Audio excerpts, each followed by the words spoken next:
I'm going to talk to you today about something very interesting that happened to us the other day, and I'm going to title this, The Role of an Insurance Broker to Keep Lawyers from Giving Advice. You're probably wondering, well, what does he mean by that?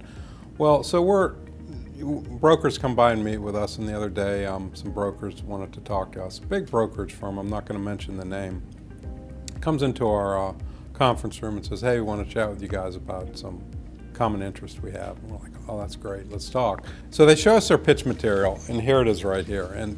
So I'm just going to explain to you what it says because I don't want to identify anyone in particular.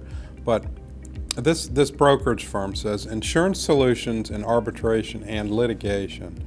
And then they have in the center of the circle, they have something called proactive role of the broker. Then there's a bunch of things they do. Most of them are pretty cool. We get it. They're good things brokers can do, which we fully support. But there's one that kind of struck us in particular. And there's this little dotted line that goes down to this circle. And inside the circle, and this is the role of a broker, a proactive broker, is to keep lawyers at arm's length from giving insurance advice. So we're looking at that thinking, well, wonder why a broker would think that's important. And furthermore, maybe if it is important, why would a client of a broker think that's important? So we started to think about this, and the question is, or the thought is what is happening here? Where's the disconnect? Why are at a minimum why are some brokers thinking that lawyers are not helpful in the process, and perhaps why might some clients view it as a positive, at least the brokers think it might be a positive, to stop lawyers from giving insurance advice. And what we came up with is some misconceptions. First, how should the process work with a broker and a lawyer? It should be a collaborative process. Brokers and lawyers do two completely different things. The one thing that brokers do that lawyers can't do and don't do is they understand the players, they understand the people, they talk to the underwriters, they talk to the insurers, so they know who they are and they know what they're probably willing to do. That's intelligence that lawyers don't have. But what lawyers do that brokers don't do is lawyers can understand the law. So our thought is working together, which is what we do with most brokers. We have many, many brokers we work with, and the process is very collegial. You work together. The lawyers understand the law, the brokers understand the people, and you work together and you get a great settlement. So we think there was just a little bit of a misunderstanding with this broker about how to effectively use lawyers. A second thing I think that's inherent in this is a misperception as to what drives value within a claim. And by that I mean, when you have a claim and it's a legitimate claim, the question is, do you want to pursue that claim and maximize the value, or do you want to just put in a minimal amount of effort and get a number and go away? That may be okay if it's a small claim, if it's a $500,000 claim and you're, well, I got 400, that's okay, I'll go away.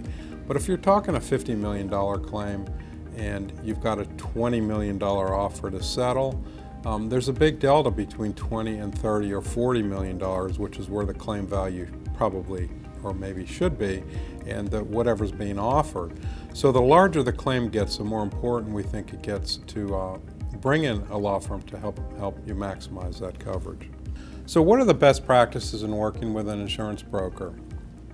Well, first of all, you have to work together, and you got to work together to maximize the value of a claim. Now, who does what well? Well, the brokers can work the insurance community, the underwriters, and the lawyers can work the law. So the lawyers put together the legal picture, and the brokers take that legal picture to the underwriters and get the best possible settlement.